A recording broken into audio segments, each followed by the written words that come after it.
দর্শক চলুন ফিরে যাই আমাদের আজকের অতিথি গীতিকার মেহেদী হাসান লিমনের কাছে। ভাইয়া, সময়টা কেমন যাচ্ছে কাজের সাথে? কাজের সাথে সময় সবসময় তো ভালো যায়, সবসময় ভালো যায়। আমার এখন ভালোই যাচ্ছে, কারণ কাজ করছি, ব্যস্ততার মধ্যে দিয়ে সময় যাচ্ছে।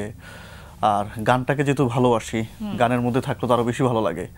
আর এখন যতটুকু কাজ করছি সেটা নিয়ে ভালোই যাচ্ছে। এখন কি কি মানে কোন কোন প্ল্যাটফর্মের জন্য কাজ করা হচ্ছে মূলত? নির্ধারিত কোনো প্ল্যাটফর্ম না, আমি বেসিক্যালি এখন নাটকের কাজগুলো করছি, পাশাপাশি কয়েকটা সোলো গান করছি। হাবিব ভাইয়ের জন্য একটা গান করলাম, বেলাল খানের জন্য 2টা গান করলাম রিসেন্টলি, ইমরানের জন্য 2টা গান হলো। এই তো এখন আপাতত এই কাজগুলো আপাতত করছি, খুব রিসেন্ট যে কাজগুলো করছি। পাশাপাশি নাটকের গান তো আছে। নাটকের গানের বিষয়টাতে পরে আসি, তার আগে একটু জানতে চাইবো, এই যে বিভিন্ন ধরনের সিঙ্গারদের জন্য আপনি গান লিখছেন, যখন গান লিখেন তখন তার আগে কি এই বিষয়টা মাথায় থাকে কিনা যে কোন সিঙ্গারের জন্য গানটি লেখা হচ্ছে? না, এটা খুব আসলে এরকম ভাবে মাথায় নিয়ে আসলে গান লেখা হয় না। তখন হয় কি, যদি মাথায় নিয়ে গানটা লিখি তখন গানের মূল যে প্রেক্ষাপটটা সেটা থাকে না। আসলে আমি আমার মতো করে চিন্তা করে গানটা লিখি, তারপর আসলে যিনি সুর করেন তিনি সুর করার পর তারপর আমরা ডিসাইড করি। বেশিরভাগ সময় এভাবেই হয়। খুব অল্প সময় যে কখনো দেখা যাচ্ছে যে একটা গান করলাম, সেটা সুর হওয়ার পর মনে হলো যে এটা অমুক গাইলে খুব ভালো হবে, তখন আমরা সেভাবে ডিসাইড করি। বাট বেশিরভাগ সময় আমি আমার মতো করে আমার ভাবনাটাই লিখি। আচ্ছা, দুই রকম ভাবেই কাজ করেন, মানে একজন কম্পোজার মানে একজন সুরকার এবং গীতিকার দুই রকম ভাবে কাজ করেন। কখনো সুরের পরে লিরিকটা দেওয়া হয়, আবার কখনো লিরিকের উপর সুরটা দেওয়া হয়। আপনার সাধারণত কোন প্যাটার্নটা ভালো লাগে আর কি, স্বাচ্ছন্দ্য বোধ করেন? আমি স্বাচ্ছন্দ্য বোধ করি লেখাটা, কিন্তু আগে লেখাটা। কিন্তু এখন যেটা বেশি হয় সেটা হচ্ছে শুরুর উপর লিখতে হয়, কারণ এখন তো সবকিছু একটু যান্ত্রিক, খুব দ্রুত ফাস্ট কাজ হয়। সো এখন সুর যখন কম্পোজাররা সুর করে দেয় তখন সেটা শুরুর উপর শুনে শুনে গানটা লিখতে হয়। এই ক্ষেত্রে হয় কি, সিলেক্টেড থাকে, যেন কম্পোজারের কাছে তখন সিলেক্ট করা থাকে যে আমি এই সুরটা, আর্টিস্টটা আমি ইমরানের জন্য এই গানটা বানিয়েছি, কিংবা দেখা যাচ্ছে যে আমি এই গানটা অমুক দিয়ে গাওয়াতে চাই। তখন আমি ওভাবেই কথাগুলো আমরা সেট করি যে আসলে তার ভয়েসে কি ধরনের গানগুলো উনি গান, বা মানুষ কিভাবে তাকে সমাদৃত বা কিভাবে মানুষ তাকে চিনে, কোন ধরনের গান বেশি পছন্দ করে, ওই জিনিসটা তখন মাথায় আসে যদি শুরুর উপর গানটা আসে। নাটকের গানের জন্য মানে নাটকের জন্য গান লেখা এই ব্যাপারটা অনেকটা সিনেমার জন্য গান লেখার মতই, কিন্তু প্রেক্ষাপটটা চিন্তা করে গল্পটা বুঝে তারপর গান লিখতে হয়। এই কাজটা একটু চ্যালেঞ্জিং বলে মনে হয় না? চ্যালেঞ্জিং না, কাজ তো প্রত্যেকটা কাজই কাজ, এটা কাজ করতে করতে একটা অভ্যস্ততা চলে আসে। আসলে চ্যালেঞ্জ কাজ, আপনি যখন কাজটাকে চ্যালেঞ্জ হিসেবে নেবেন তখন সেটা কঠিন হবে, আর কঠিন হলে ওই কাজটা করতে অনেক বেশি সময় লাগবে। নাটকের যে ব্যাপারটা, আসলে নাটক আর সিনেমা যে খুব বেশি আলাদা তা না।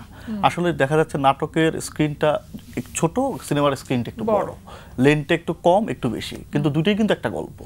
নাটকেও একটা গল্প থাকে, সিনেমাতেও একটা গল্প থাকে, দুটা গল্পেরই এন্ডিং হয়, নাটকেও হয় সিনেমাতেও হয়। সিনেমাটা হয়তো বড় পরিসরে দেখায়, নাটকটা ছোট পরিসরে দেখায়, এতটুকুই ডিফারেন্স। এখন তো আমরা এই সময়টাতে দেখছি না যে নাটকের জন্য গান দেওয়া হচ্ছে, মানে নাটকে গান দেওয়া হচ্ছে, যেটা আগে করা হতো না। হয়তো টেলিফিল্মগুলোতে আমরা দেখতাম যে গান যুক্ত করা হতো, কিন্তু খুব সম্প্রতি নাটকের মধ্যে যে গানগুলো দেওয়া হচ্ছে, মানে এই বিষয়টিকে আপনি কিভাবে দেখেন? নাটকের মধ্যে আসলে এখন আসলে মানে আমরা আমাদের যারা অডিও কোম্পানি তারা একটু দেখা যাচ্ছে এটা একরকম চালাকি করতেছে আর কি। আগে যেমন অডিও অ্যালবাম হইতো, গান হইতো, সেটার জন্য আলাদা একটা খরচ হইতো। যেমন একটা গান করতে আলাদা মিউজিক ভিডিও করতে হয়, গানটা পাবলিশ করতে হলে সেই খরচটা তারা যখন নাটকে গানটা ঢুকছে তখন নাটক অলরেডি এমনি ভিডিওটা চলে আসতেছে, খরচটা হচ্ছে না, কোলাবোরেটলি হয়ে যাচ্ছে, তখন নাটকের আসলে এখানে কষ্টও মিনিমাইজ হচ্ছে, পাশাপাশি একটা গানও মিউজিক ভিডিও আকারে তৈরি হয়ে গেল। আবার কখনো কখনো এমন হয় যে কোন একটি গানের জন্যই মানুষ নাটকটি দেখছে, নাটকের প্রমোশনটাও হয়ে যাচ্ছে, মানে লাইক সিনেমার মতো। আগে যেমন গান দিয়ে সিনেমা প্রমোশন করতে, এখন নাটক দিয়ে অনেক গানেরই প্রমোশন আসলে গান দিয়ে হয়, অনেক নাটকেরই। এবার একটু সিনেমার প্রসঙ্গে আসতে চাই যে একদম খুব সম্প্রতি কোন কোন সিনেমার জন্য আপনার গান লেখা হলো? সম্প্রতি 2টা সিনেমার আমি কাজ করছি। আসলে আমি চাই ওই কাজগুলো না আসা পর্যন্ত এটা হাইট থাকুক। আর লাস্ট ঈদে যেটা ছিল, কেসিনোতে একটা গান লিখেছিলাম, কেসিনোর জন্য একটা গান করেছিলাম। এই গানটা গেয়েছে হচ্ছে ইমরান মাহমুদুল আর নেন্সি আপু। ইমরান ভাইয়ের কম্পোজিশনে ছিল গানটা। লাস্ট এটা ছিল আমার সিনেমা। আর এখন 2টা সিনেমার জন্য কাজ করছি আমি, এটা আসুক তারপরে তো সবাই জানবে। এর পরবর্তীতে যখন আবার আড্ডা হবে আপনার সাথে তখন সেগুলো নিয়ে যদি আসে তখন আমরা এটা নিয়ে আলোচনা করব। এখন পর্যন্ত কতগুলো সিনেমার জন্য গান লেখা হচ্ছে? 15টি। 15টি? তাহলে অনেকগুলো। 15টি সিনেমার জন্য গান লিখেছি। আচ্ছা, 15টি সিনেমার জন্য মোট কতগুলি গান, মানে 15টি নাকি তার বেশি হবে? একটা সিনেমা শুধু 2টা গান আছে আর বাকিগুলো তো সবগুলোতে অ্যাক্টিং করে, তাহলে 16টি।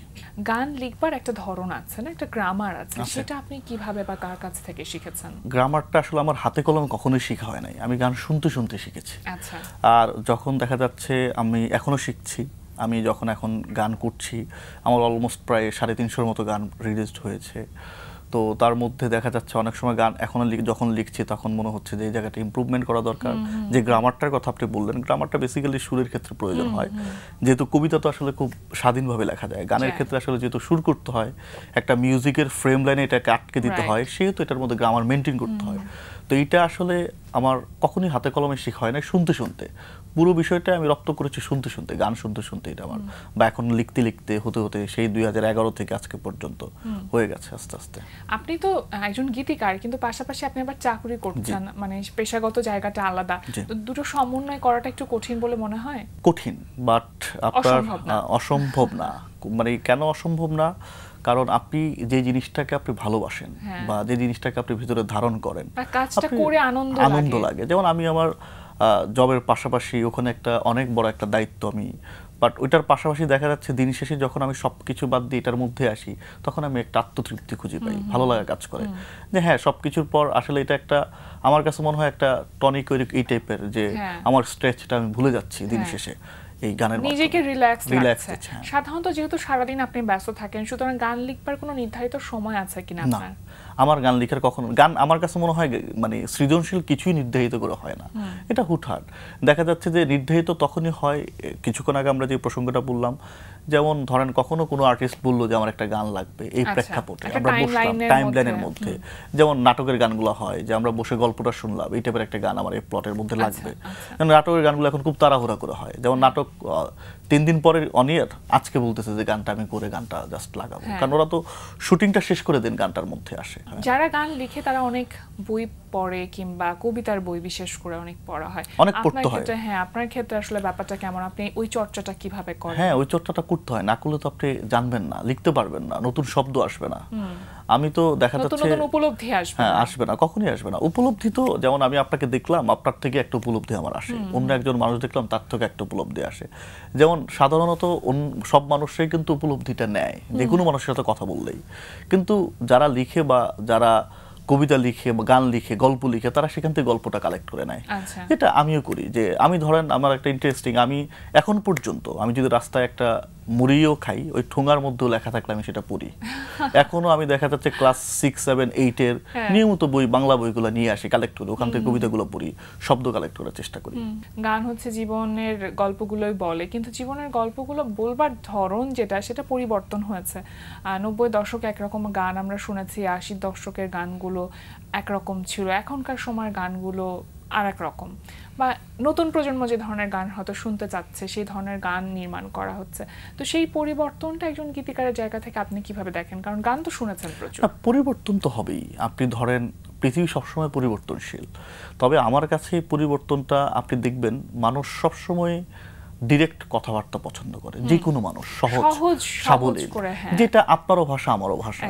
লাইক আমি ধরেন আমার একটা গান আমি দেখলাম যে আমার বেশ কিছু গান আছে যেগুলো অনেক মানুষ শুনেছেন, তার মধ্যে আমি একটা লাইন জাস্ট এমনিই বলছি, যেমন আমার একটা গান ছিল যে আমি এমন একটা তুমি চাই যে তুমিতে আমি ছাড়া অন্য কেউ নাই। দেখলাম এই কথাটা আমি আপনি সবাই ভাবি আমাদের প্রিয়জনের ক্ষেত্রে, যে আপনি চিন্তা করেন যে হ্যাঁ আমার এমন একটা মানুষ হোক যে শুধু আমাকে নিয়ে ভাববে বা আমারই থাকবে, এটা নর্মাল, প্রত্যেকটা মানুষের একই ভাবনা। এই জন্য দেখা যাচ্ছে মানুষ খুব সহজে এটা কানেক্ট করতে পারছে। আর যেটা এখন আপনি যেটা বললেন যে পরিবর্তনের যে বিষয়টা, যেমন এখন আমাদের জেনারেশন যারা ছিল, এখন নতুন জেনারেশন যারা আসছে, তাদের শোনার জিনিসটা খুব একটু পরিবর্তন হবে, এটাই স্বাভাবিক। দেখেন আমি রুচিটা আলাদা হবে, কিন্তু আমার কাছে মনে হচ্ছে রুচিটা আলাদা হওয়ার সাথে আপনার লেখা কিন্তু চেঞ্জ হচ্ছে না। দেখেন আপনি ভালোবাসা, দুঃখ, কষ্ট, এগুলো কি মানুষের পরিবর্তন হচ্ছে না, এটার ধরনটা পরিবর্তন হচ্ছে। কেমন হয়তোবা আপনি কষ্ট পাচ্ছেন যেই বিষয়টা, আমি সেই বিষয়টা কষ্ট পাচ্ছি না। আপনি হয়তোবা দেখা যাচ্ছে যে কেউ মারা গেলেও কেউ আছে কষ্ট পাচ্ছে না, আবার কেউ দেখা যাচ্ছে তার খুব কাছের বন্ধু চলে গেলে সে অনেক ব্যথা পায়, কষ্ট পায়, আবেগ আপ্লুত হয়। যেমন এটা তো খুব স্বাভাবিক ঘটনা। সো সবার দুঃখ বা কষ্টের ধরনটা একরকম হয় না। কিন্তু আপনার যে মেইন ফোকাসটা, যেমন আমি বললাম যে প্রেম ভালোবাসা, আগে হয়তো আমরা প্রেম করতাম বা কিছু করতাম আমাদের বাবাদের বা আম্মুদের আমলে, যেটা ওনারা চিঠি দিয়ে করতেন, দূর থেকে করতেন, আমরা সেটা হয়তো বা মোবাইল ফোনে করতেছি। এখনকার ছেলেমেয়েরা সেটা ডিরেক্ট করতেছে, কিন্তু প্রেমই কিন্তু করতেছে, প্রেমটা কিন্তু পরিবর্তন হয় না। কখনো এমন হচ্ছে কোন একটি গান লিখেছেন, তারপরে মানে গান লিখবার পরে তো সেটা সুর করা হয়, কম্পোজ করা হয়, মানে ডিরেকশনের ব্যাপারটা থাকে, তারপর সিঙ্গার সেই গানটি গায়। গান লিখেছেন হয়তো একরকম ভেবে, কিন্তু একদম ফাইনাল আউটকাম যেটা এসেছে সেটা আপনার মন মতন হয়। এটা শুরুর দিকে হইতো, এখন হয় না। আসলে নতুন যখন ছিলাম তখন দেখা যাচ্ছে আমি দেখলাম যে এই গানটা, জানলামও যে এই গানটা বললো যে এই গানটা এক্স গাবে, আমি দেখলাম যে আসার পর দেখলাম যে ওয়াই গাচ্ছে। আবার এমনও দেখেছি যে হ্যাঁ, তখন তো আসলে এত ডিজিটালাইজ ছিল না, দেখা যাচ্ছে যে আমি গানটা লিখেছি, এই গানটাতে আসলে অন্য কারো দেখা যাচ্ছে আমার শব্দ দিয়ে অন্য কারো নাম আসছে, এরকম নতুন নতুন সময় হইতো। কিন্তু এখন আসলে এই বিড়ম্বনাগুলো হয় না। এখন দেখা যাচ্ছে যে আসলে আমাদের কাছে যে রিকোয়ারমেন্টটা আসে সেটা প্রপারলি আসে। দেখা যাচ্ছে কোনো একটা লেভেল কোম্পানি, আমার বেশিরভাগ কাজ করা হয় সিএমবির সাথে, খুব বেশি ম্যাক্সিমাম কাজ আমার সিএমবির সাথে হয়। দেখা যাচ্ছে তারা আমাকে বলেই দেয় যে এই সাবজেক্ট আমরা এইভাবে গান করছি বা এই করছি, বা কোনো আর্টিস্ট লাইক সেটা হতে পারে বেলাল ভাই, ইমরান বা হাবিব ভাই, ওনারা আমাকে বলে যে এই টাইপের আমি একটা গান করতে চাই, বা এরকম একটা লিরিক তোমার কাছে আছে কিনা, ওটা শেয়ার করি, ওভাবে এখন গানটা হচ্ছে। আমরা এখন এই সময় অনেকেই দেখি যে যিনি গান লিখছেন তিনি শুরু করছেন, তিনি কম্পোজ করছেন, তিনি মিউজিক ডিরেকশন দিচ্ছেন, আবার তিনিই গাইছেন, একটা প্যাকেজ হয়ে গেছে। হ্যাঁ, তো সেই ক্ষেত্রে আসলে গানের কোয়ালিটি সেই জায়গাতে ফল করে কিনা? না, কোয়ালিটি ফল করলে তো মানুষ শুনে না। এখন ধরেন আমরা তো সবকিছুতে প্যাকেজে পছন্দ করি, আমাদের দেশের মানুষজন প্যাকেজটা খুব বেশি পছন্দ করে, অল ইন ওয়ান। এখন ধরেন সবচেয়ে বড় কথা হচ্ছে একটা প্যাকেজ হলে যে ধরেন অনেকে যে ভালো করছে না তা না, কিন্তু আপনি ধরেন যে কোনো জায়গা থেকে, যেমন আপনি যে আমাদের যে পোশাক পরিচ্ছদ, আমরা ধরেন আমি দুইটা জিনিস দুইটা ব্র্যান্ড থেকে কিনি, তাহলে আমি কম্পারিজনটা আলাদাভাবে করতে পারবো। এখন একটা গান যদি একজন গীতিকার আলাদা করে লিখে, সুরকার আলাদা সুর করে, কম্পোজিশন আলাদা কম্পোজিশন করে, যেটা ইন্ডিয়াতে হয়, তখন দেখবেন গানের কোয়ালিটিটা এমনিই ভালো হবে। কারণ এখানে তিনটা মানুষের শ্রম আছে, তিনটা মানুষের আইডিয়া ডিফারেন্ট, তিনটা মানুষের চিন্তা চেতনা আলাদা, মানুষের মেধা সেখানে সংযুক্ত। আর একজনেরটা যে ভালো হবে না সেটা আমি বলছি না, কিন্তু তার চেয়ে আমার কাছে মনে হচ্ছে যে তিনজনেরটা টিমওয়ার্কটা বেশি ভালো হয়। এমনিতে সামনের দিনগুলোতে কি পরিকল্পনা আছে ভাইয়া? আমি পরিকল্পনা করে কখনোই কিছু করি না। আমার যখন যেটা হবে, আসলে পরিকল্পনা করে কিছু হয় বলে আমার মনে হয় না। আচ্ছা, তাহলে একটু জানতে চাইবো যে স্বপ্নটা কি? ভালো মানুষ হয়ে থাকতে চাই, বাঁচতে চাই, এটাই অ্যাজ ইউজুয়াল, খুবই নরমাল একটা কথা। চাই মানুষ হিসেবে থাকতে চাই, বাঁচতে চাই, এটা হচ্ছে বড়। থাকুন, সুস্থভাবে বেঁচে থাকুন এবং সুন্দর সুন্দর কাজগুলো করতে থাকুন। আজকে আমাদের আয়োজনে এসেছেন, সময় দিয়েছেন, সেজন্য আপনাকে অসংখ্য ধন্যবাদ। সবশেষে দর্শকদের উদ্দেশ্যে যদি আপনার কিছু বলবার থাকে। একটা কথাই বলবো যে বাংলা গান আমাদের, আপনারাই শুনছেন, আপনারা এই গানকে ভালোবাসেন, আপনাদের জন্যই আমরা গান করি। এই গানটা, ভালো গানগুলোকে আপনারা সমর্থন করেন, খারাপ গানগুলোকে আপনারা সমর্থন করবেন না। এটাই হচ্ছে আমার দর্শকদের কাছে বলার, যে ভালো গানের পাশাপাশি থাকুক। যেটা থেকে বাংলাদেশ একটা সময় পাইরেসি ছিল, এখন তো পাইরেসিটা বন্ধ হয়ে গেছে, এটা মানুষই করেছে। এখনও আমাদের অনেক দেখবেন যে খুব কিছু কিছু গান আসছে যেটা আসলে আমাদের হয়তো দেখা যাচ্ছে ফ্যামিলি সহই শোনা যায় না গানগুলো, আমি ফেসবুকে বা কখনো দেখতে চাই। জাস্ট এই গানগুলোকে যদি আমরা অ্যাভয়েড করতে পারি, তাহলে ভালো গানগুলো খুব দ্রুত আরও বেশি ছড়াবে। প্রিয় দর্শক, এতক্ষণ কথা হচ্ছিল অতিথির সঙ্গে, এবার সময় হলো বিদায় নেবার।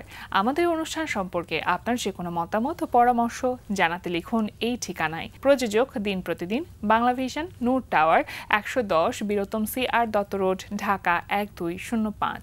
ফোন ৯৬৩২০৩০ আমাদের ইমেল অ্যাড্রেস dinprotidin@banglavision.tv।